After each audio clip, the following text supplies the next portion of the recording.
નમસ્તે વિદ્યાર્થી મિત્રો, આજે આપણે ધોરણ ચોથું વિષય ગણિત ચેપ્ટરનું નામ કેટલામું છે? 12મું છે. એનું નામ છે કેટલું ભારે કેટલું હલકું. બરાબર. એમાં આપણે આગળ ભણીએ તો આજના ટોપિકનું નામ છે કે વજન કરીએ.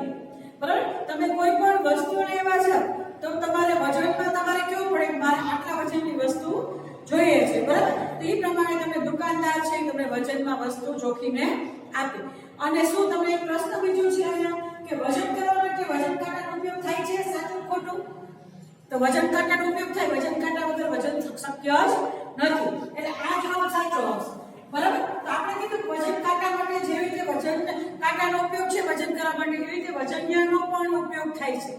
તો ખાલી વજન કાંટાથી વજન નથી થઈ જતું. જો આપણી પાસે વજન કાંટો હોય કે એનાથી વજન નથી થતું, પરંતુ સામે એક પલ્લા જે બે પલ્લા હોય ત્રાજવાના, એમાંથી એક બાજુ જ્યારે વજન આખું વજન કાંટો છે. બરાબર. તો એક બાજુ જ્યારે વજનિયું મૂકો ત્યારે સામે તમને વસ્તુ જોખીને તમને આપે. એના માટે તમને જેટલું મહત્વ વજન કાંટાનું છે એટલું જ મહત્વ વજનિયાનું છે. બરાબર. તો આ પ્રશ્ન કેવો છે કે આમાં જો વજનમાં કે 5 કિલોગ્રામ, 6 કિલોગ્રામ અને 2 કિલોગ્રામ. બરાબર. તો દુકાનવાળા પાસે કોઈ વજનિયા નહોતા, એટલે કિલોગ્રામના કોઈ માપવા માટેના કોઈ વજનિયા નહોતા. એટલે એને શું કહ્યું હતું કે બ્લોક, એટલે પથ્થર. તમે સમજી લો કે બ્લોક છે એ પથ્થરનો બનેલો હોય તો એ પથ્થરથી વજન કરીને દેતા. બરાબર. બરાબર. તો એને કેટલા વજનના બ્લોક લીધા? એક 5 કિલોગ્રામ વાળો લીધો. આ અલગ અલગ આકારના લીધા. એક 5 કિલોગ્રામ વાળો, એક 6 કિલોગ્રામ વાળો, એક 2 કિલોગ્રામ વાળો. આ ત્રણ બ્લોકનો ઉપયોગ કરી અને લાકડા છે, બર્તન માટેના લાકડા છે એ જોખીને આપતો હતો. બરાબર. તો એમાં પહેલું છે, હવે જો 3 કિલોગ્રામ બર્તનના લાકડા એને જોખવા હોય તો એ કયા વજન કાંટાનો વજનિયાનો ઉપયોગ કરશે? જો એને 3 કિલોગ્રામ લાકડા જોતા હોય, કોઈ કસ્ટમર આવે એટલે દુકાનમાં કોઈ ખરીદી કરવા આવે, એ એમ કે મને 3 કિલોગ્રામ બર્તનના લાકડા જોઈએ છે, તો એ કેવી રીતે જોખીને આપશે? કેમ કે જો તમે વજન છે વજનની બદલે બ્લોક વાપરે છે તો બ્લોક છે 5 કિલોગ્રામ, 6 કિલોગ્રામ અને 2 કિલોગ્રામ. તો આ ત્રણ જ છે. તો 3 કિલોગ્રામ જોતા હોય તો એ કેવી રીતે વજન કરીને દેશે? કેમ કે 3 કિલોગ્રામનું તેની પાસે બ્લોક નથી. તો શું કરશે? તો એને એવી રીતે કરવું પડશે કે આમાંથી કોઈ પણ વજનિયાનો ઉપયોગ કરે. હવે ચાલો ધારો કે હું કહું કે બાજુ 5 કિલોગ્રામ મૂકે, ચાલો આ બાજુ 5 કિલોગ્રામ મૂકશે. બરાબર. તો સામે તમારે શું કરશે કે 3 કિલોગ્રામ લાકડા જોઈએ છે તો આ 2 કિલોગ્રામ જે બ્લોક હતો ને એ આમાં મૂકશે.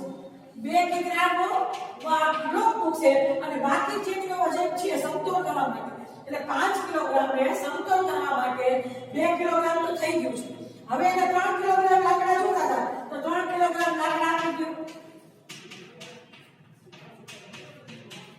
જો આ 3 કિલોગ્રામ લાકડા, સો આ 3 કિલોગ્રામ લાકડા અને 2 કિલોગ્રામ વજન એટલે બ્લોક અને 5 કિલોગ્રામ, તો બે વજનના પલ્લા સરખા થઈ ગયા. બરાબર. તો 2 કિલોગ્રામ પછી કાઢી લેશે. 2 કિલોગ્રામનો બ્લોક કાઢી નાખે, 3 કિલોગ્રામ લાકડા એ દઈ દેશે. હવે તમે બે વખત મારું બોલેલું સાંભળશો તો વધારે ખબર પડશે. ચાલો હવે પહેલા પછીનું જોઈએ કે 9 કિલોગ્રામ બળતણના લાકડા. હવે 9 કિલોગ્રામ બળતણના લાકડા જોઈએ છે. પાછો તમે જો બ્લોક 9 કિલોગ્રામનો નથી તો એ કેવી રીતે કરશે? તો એક પલડામાં એ 5 કિલો અને 9 કિલોગ્રામ બેના બ્લોક મૂકી દેશે. તો અહીંયા લખો 5 કિલોગ્રામ અને 9 કિલોગ્રામ. હવે તમે જોઈ શકો છો કે અહીંયા કિલોગ્રામ કેટલા થઈ ગયા? 11 થઈ ગયા. બરાબર. 11 કિલોગ્રામ થઈ ગયા. પણ એને જોઈશે 9 કિલોગ્રામ. તો સામે 9 કિલોગ્રામ ની બળતણના લાકડા મૂકે અને બાકી 2 કિલોગ્રામ આ વજન મૂકે. વજન એટલે આ બ્લોક મૂકે. તો 9 ને 2 11 થઈ જાય. તો આપણે લખીએ અહીંયા એક તો 2 કિલોગ્રામ છે, 2 કિલોગ્રામનો બ્લોક મૂકે એટલે 2 કિલોગ્રામ ની પછી 1 2 3 4 5 6 7 8 9 9 કિલોગ્રામ લાકડા. બરાબર.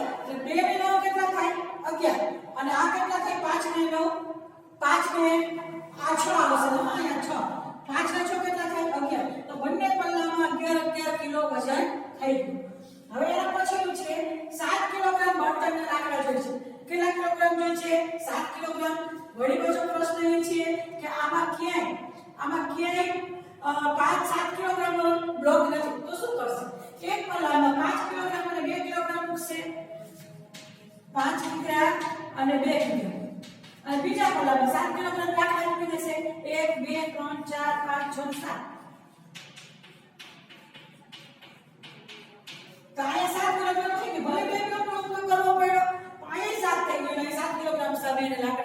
જોખીને દીધું. તો હવે જે ચોથું છે એ 1, 2 અને 3 સમજાય. ચોથું છે એ તમે જાતે પ્રયત્ન કરજો કરવાનો, બરાબર?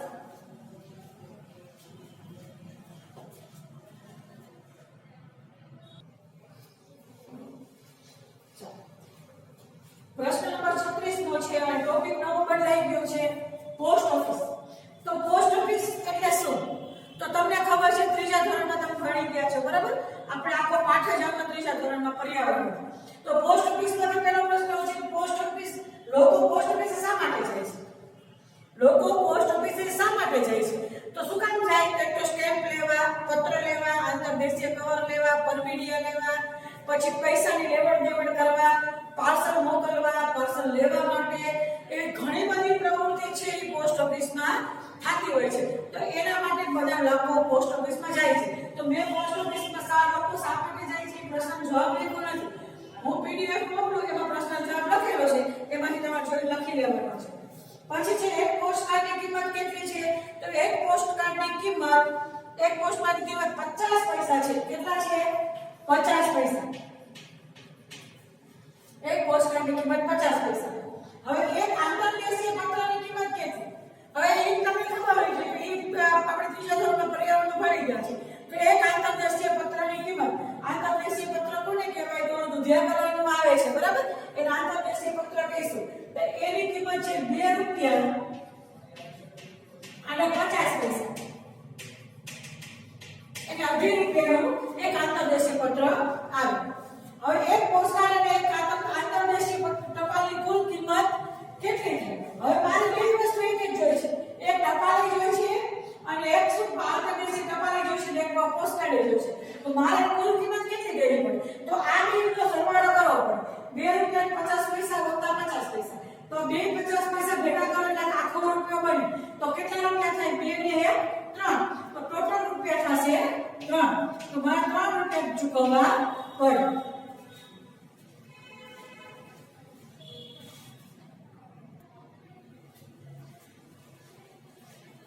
ચાલો હવે પ્રશ્ન નંબર 40 નો છે. માગ્યા મુજબ નીચેની માહિતીના આધારે જવાબ આપવાના છે. તો તમે અહીં જોવો છો કે પત્રનું વજન અને તેની કિંમત અને પાર્સલનું વજન અને તેની કિંમત, બરાબર? તો આમાં એનો દર આપેલા છે. દર એટલે તમને પહોંચાડવા માટેનો ભાવ કે આપવા માટેનો ભાવ. હવે તમારે ક્યાંક પાર્સલ મોકલવું હોય કે પત્ર મોકલવું હોય તો કોઈ મફત સેવા કરે નહીં, બરાબર? એના માટે તમારે અમુક કિંમત ચૂકવવી પડે, એટલે અમુક રૂપિયા લેવા પડે. કોઈ પણ વસ્તુ આપણે લેવી હોય, બરાબર, તો આપણે એનો ભાવ ચૂકવતા હોય છે. એવી જ રીતે પોસ્ટ ઓફિસમાં જ્યારે પાર્સલ મોકલવું હોય કે પત્ર મોકલવાનું હોય ત્યારે એના અમુક રૂપિયા ચૂકવવાના હોય છે. તો એની શરત હોય છે કે શું શું હોય છે? એનો નક્કી કરેલો ભાવ હોય છે કે આટલું વજનવાળી તમે વસ્તુ મોકલો તો આટલા રૂપિયા ભાવ, બરાબર? તો આપણે પ્રશ્ન કર્યો છે કે 60 ગ્રામ વજનવાળી ટપાલ મોકલવા કેટલી કિંમત ચૂકવવી પડે? તો એવું કે છે 60 ગ્રામ વજનવાળી, વજન કેટલું છે? 60 ગ્રામ અને શું મોકલો છે? ટપાલ. તો ટપાલને પત્ર પણ કહીશું. તો આપણે પત્રને આ જે છે વજન અને તેની કિંમત એના ઉપર ધ્યાન દઈશું આપણે. તો જો એવું લખ્યું છે કે ટપાલનું વજન આપણે 60 ગ્રામ વાળી મોકલવી છે, તો ભાવ શું છે કે 20 ગ્રામ અથવા તેનાથી ઓછું લ્યો. એટલે એક જ્યારે 60 ના ભાગ પાડો, 60 ના 20 ગ્રામ તમે કાઢો તો એક 20 ગ્રામના તમારે કેટલા રૂપિયા ચૂકવવાના છે? તો ફરજિયાત 5 રૂપિયા ચૂકવવાના છે. કેટલા ચૂકવવાના છે? 5. પછી જેટલા 20 ગ્રામ જેટલા રહે, 20 ગ્રામ કે તેનાથી ઓછું રહે તો એના તમારે 2 રૂપિયા ચૂકવવા પડશે. તો પહેલા હું તમને એક કરીને બતાવું, પછી તમને હું સમજાવું. તો પહેલા જો હવે આમાં એવું લખવું પડે, પેલો પડે 60 ગ્રામ વજનવાળી ટપાલના દર એટલે ભાવ, દર એટલે ભાવ, દર બરાબર એટલે પ્રથમ ટપાલના પ્રથમ 20 ગ્રામનો દર બરાબર કેટલા રૂપિયા આવ્યા? પ્રથમ 20 ગ્રામ છે એનો 5 રૂપિયા તો ચૂકવવા જ પડે. રૂપિયા 5 અને 00 પૈસા, બરાબર? હવે પછી જેટલા બીજાનું વજન હવે વધારાનું વજન થશે ને એના તમારે 20 ગ્રામના તમારે 2 રૂપિયા દેવા પડશે. કેમ કે લખ્યું છે દરેક વધારાના 20 ગ્રામ માટે 2 રૂપિયા. હવે જેટલા 20 ગ્રામ છે એટલાના તમે 2 રૂપિયા દેવાના. તો અહીંયા છે પ્રથમ. હવે અહીંથી બીજાથી લખું છું. બીજા 20 ગ્રામનો દર બરાબર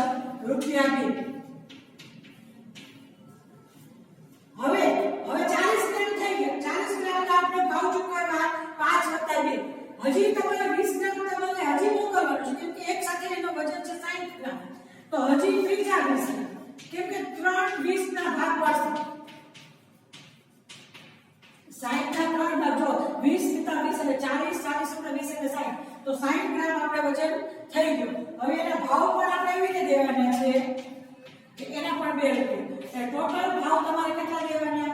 તો 5 6 7 8 9, તો 9 રૂપિયા દેવાના થાય. શું કામ?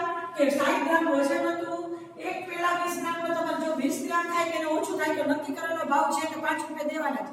પછી ટપાલ તમારે 15 ગ્રામની હોય તો તમારે 20 ગ્રામના જ ભાવ દેવાના, બરાબર? પણ જ્યારે વધારાનું વજન થાય, 20 ગ્રામથી વધારાનું થાય એના ઉપર તમારે 2 રૂપિયા ચડશે, બરાબર? તો પહેલા પ્રથમ 20 ગ્રામનો દર કીધો 5 રૂપિયા, એ તો ફરજિયાત દેવાનો. તો પછી એનાથી કેટલા 20 ગ્રામ વધે છે? તો 60 માંથી એકવાર 20 બાદ કરો તો 40 ગ્રામ રહે, બરાબર? તો એના પછીનો બીજા 20 ગ્રામનો દર છે 2 રૂપિયા, એના પછીનો ત્રીજા 20 ગ્રામનો દર છે 2 રૂપિયા, એટલે ટોટલ 9 રૂપિયા થાય. તો તમારે 60 ગ્રામ વજનવાળી ટપાલ મોકલવાની કિંમત કેટલી ચૂકવવી પડશે? એને 9 રૂપિયા ચૂકવવી પડશે.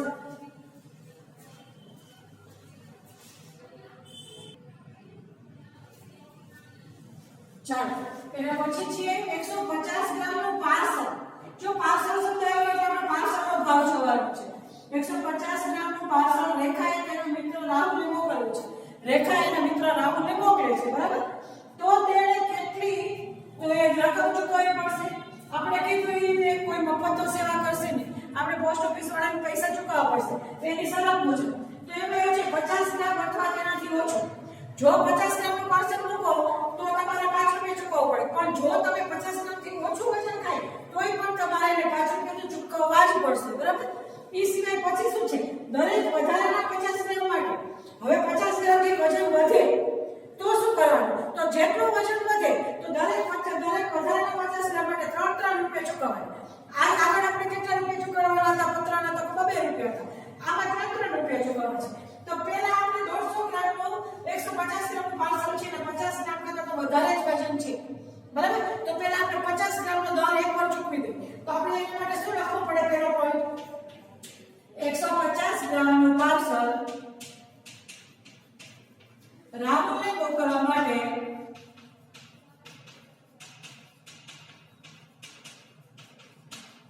પ્રથમ ચૂકવવાનો દર બરાબર કેટલા રૂપિયા છે? તો કે 5 રૂપિયા, બરાબર? હવે એવું કહે છે કે બીજા હજી તમારે જો 150 માંથી 50 કાઢાય, 150 માંથી 50 કાઢાય કાઢો કેટલા થાય? 5 રૂપિયા. પણ હવે બીજા 50 ગ્રામનો તો વળી પાછળ લખવું પડે બીજા 50 ગ્રામનો ચૂકવવાનો દર બરાબર રૂપિયા. જો દરેક વધારાના વજન માટે કેટલા છે? 3 રૂપિયા.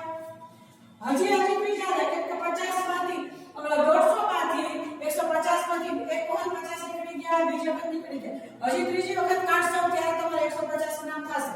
તો ત્રીજા 50 ગ્રામનો દર કે ચૂકવવાનો દર બરાબર રૂપિયા 3. હવે આ ત્રણેયનો સરવાળો કરો, 5 6 7 8 9 10 ને 11, બરાબર? એટલે રૂપિયા 11 ચૂકવવા પડે. ટોટલ રૂપિયા કેટલા થાય? રૂપિયા. ચિત્રમાં દર્શાવેલ વજન વાંચો. આટલા વજનનું પાર્સલ મોકલવા કિંમત કેટલી ચૂકવવી પડશે? બરાબર? તો તમે અહીં જુઓ છો, અહીંયા ચિત્ર એક આપેલું છે અને એમાં એક વજન કાંટો દોરેલો છે. વજન કાંટો એટલે ડિજિટલ વજન કાંટો છે, એમાં નંબર લખેલા હોય છે અને અહીંયા એક એરો દેખાય છે. એરો દેખાય છે એટલે તમારે પાર્સલ જે મોકલવાનું છે એટલે પાર્સલ જે વજન કાંટા પર મૂકતા તો એનું વજન કેટલું થયું તો એ દર્શાવે છે 175 ગ્રામ. કેટલું દેખાય કે વજન ગ્રામમાં છે 175 નો એરો છે એટલે 175 ગ્રામનું પાર્સલ મોકલવાનું છે. તો તમારે આ માહિતીના આધારે તમારે પ્રશ્ન જવાબ લખવાનો છે કે પાર્સલનું વજન કેટલું છે એ કાંટા પર તમે દર્શાવે છે 175 ગ્રામ. તેનો જવાબ લખવો પડશે 175 ગ્રામ. હવે એવું કહે છે કે ટિકિટની કિંમત, હવે તમારે પાર્સલ મોકલવાનું છે તો એના તમારે રૂપિયા ચૂકવવા પડશે. તેના માટે તમારે ટિકિટ લેવાની હોય તો ટિકિટ છે એ ટિકિટના કેટલા રૂપિયા થશે એ ચૂકવવા હોય તો તમારે શું કરવાનું છે? તો પાર્સલનું વજન મોકલવાનું છે, પાર્સલ મોકલવાનું છે, પાર્સલના વજન જોવાનું છે. તેમાં શરત છે કે 50 ગ્રામ અથવા તેનાથી ઓછું તો રૂપિયા 5. જો 50 ગ્રામનું મોકલો કે એનાથી ઓછું મોકલો તો તમારે મિનિમમ 5 રૂપિયા દેવાના છે. પણ જો 50 ગ્રામથી તમારે બીજા વધારાના તમે જેટલા વજન મોકલો જેટલા ગ્રામ મોકલો એના દરેક વધારાના વજન માટે તમારે 50 ગ્રામ માટે તમારે 3 રૂપિયા દેવાના છે. તો એ હિસાબથી આપણે વજન કરીએ તો આપણે દેખાય છે 175 ગ્રામ. તો આપણે પ્રથમ 50 ગ્રામ માટે આપણે કેટલા ચૂકવશું? એના માટે આપણે 5 રૂપિયા ચૂકવશું, બરાબર? એટલે હું અહીં લખું છું 5 રૂપિયા 5. યા કઈ આવશે? પ્રથમ. અને પ્રથમ કયા ગણશું આપણે? કે 175 માંથી 50 બાદ કરીએ તો 175 માંથી 50 બાદ કરતા કેટલા વધશે? તો 125, બરાબર? તો આ પ્રથમ 50 ગ્રામ માટે હું અહીં લખું 50 ગ્રામ માટે હું આ લખું છું, બરાબર? તમારે આ લખવાના નથી, સમજવા માટે લખું છું. હવે તમારા બીજા કેટલા રહ્યા? 175 માંથી 50 બાદ કરતા 125 છે. તો બીજા જે વધારાના 50 ગ્રામ માટે કેટલા લેવાના છે? હવે દર વખતે આપણે 3 રૂપિયા લેવા છે, એક જ વખત 5 દેવાના. હવે દરેક વખતે આપણે 3 રૂપિયા ચૂકવવાના. તો આના માટે જે બીજા 50 ગ્રામ માટે તો રૂપિયા 3, બરાબર? તો બે 50 ગ્રામ નીકળી ગયા બે વખત, એટલે 175 માંથી 100 ગ્રામ બાદ નીકળી ગયું, બરાબર? તો હવે તમારે 75 ગ્રામ હજી રહ્યું. તો હજી તમારે 50 ગ્રામમાં બીજા હજી એક વખત રૂપિયા દેવા પડશે. વધતા રૂપિયા 3. તો કેટલા દેવાના છે? 3. કેમ કે એ બધું વધારાનું વજન છે. પહેલા વખતમાં જ 5 આવશે, બાકી બધા વધારાના વજનમાં તમારે કેટલા આવશે? 3 રૂપિયા દેવાના છે.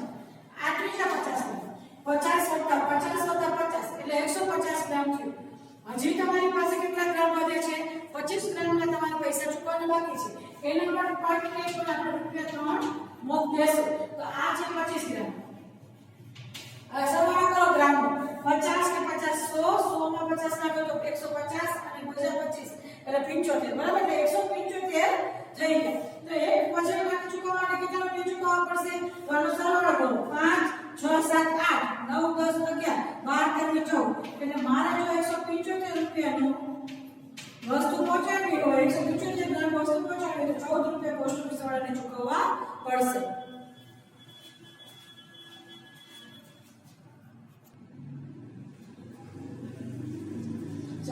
પ્રશ્ન ચોથો છે કે રૂપિયા 20 ની કિંમતની ટિકિટનો ઉપયોગ કરે પાર્સલ મોકલીએ તો તેનું મહત્તમ વજન કેટલું હશે? હવે આ ઉલટું છે 20 રૂપિયાની ટિકિટનો જ આપણે ઉપયોગ કરવાનો છે, બરાબર? અને આપણે પાર્સલ મોકલવાનું છે તો આપણે વધુમાં વધુ કેટલું વજન આપણે મોકલી શકીએ, બરાબર? તો એ શોધવાનું છે. એના માટે શું કરવાનું છે? જો આમાં પાર્સલનું વજન જોવાનું કે 50 ગ્રામ અથવા તેનાથી ઓછું 5 રૂપિયા. તો પહેલા 50 ગ્રામ માટે પ્રથમ 50 ગ્રામ વજન માટે રૂપિયા 5. તો એક વાત તો ચૂકવાઈ ગઈ, બરાબર? આપણે જ્યાં સુધી 20 ના આવે ત્યાં સુધી આપણે વજન આપણે મૂકતું રહેવાનું. બીજા 50 ગ્રામ વજન માટે રૂપિયા 3, કેમ કે દરેક વધારાના 50 ગ્રામ માટે રૂપિયા 3 છે એનો દર છે. ત્રીજા 50 ગ્રામ વજન માટે રૂપિયા 3, તો ચોથા 50 ગ્રામ વજન માટે રૂપિયા 3. પછી તમારે વચ્ચે સરવાળો કરતું જવાનું. અહીંયા સુધી લખ્યું પછી 5 6 7 8 9 10 11 12 13 14. હજી 14 જ રૂપિયાની ટિકિટનો ઉપયોગ થયો છે. જ્યાં સુધી 20 ન થાય ત્યાં સુધી તમારે કરવાનું. પાંચમા 50 ગ્રામ વજન માટે રૂપિયા 3, 14 થયું 1517. છઠ્ઠા 50 ગ્રામ વજન માટે રૂપિયા 3. એટલે હવે જો તમે સરવાળો કરો તો 20 રૂપિયાની ટિકિટનો ઉપયોગ થઈ ગયો છે. 5 6 7 8 9 10 11 12 13 14 15 16 17 18 19 20. એટલે કેટલા રૂપિયા થયા? ટોટલ 20 આપણે રૂપિયાનો ઉપયોગ કરી લીધો. પણ તમે કેટલી વખત ટપાલ મોકલી, કેટલા ગ્રામ પાર્સલ મોકલ્યું? તો પ્રથમ બીજા ત્રીજા ચોથા પાંચમા અને છઠ્ઠા એટલે 6 વખત 50 ગ્રામ. કેટલું તો અહીં લખ્યું છે કુલ વજન બરાબર 6 × 50. 6 વખત 50 ગ્રામ લઈ દો ત્યારે કુલ વજન આવ્યું 300 ગ્રામ. તો તમારું જે પાર્સલ હશે 300 ગ્રામનું હોય તો તમારે એના 20 રૂપિયાની કિંમતની ટિકિટ એને ઉપયોગ કરવો પડે, બરાબર? તો અહીંયા જવાબ મારા સમાયેલો નથી વ્યવસ્થિત, તો તમારે અહીં જવાબ લખી નાખવાનો છે. શું લખવાનો છે જવાબ? તો કે આમ 20 રૂપિયાની ટિકિટનો ઉપયોગ કરી અને પાર્સલ મોકલીએ તો તેનું મહત્તમ વજન 300 ગ્રામ જેટલું થાય. તો તમારે વ્યવસ્થિત અક્ષરે અને વ્યવસ્થિત જવાબ લખવાનો છે. તો આ વિડિયો હું અહીંયા પૂરો કરું છું. નવા વિડિયો આપણે નવા ટોપિક સાથે શરૂ કરશું. ત્યાં સુધી આવજો.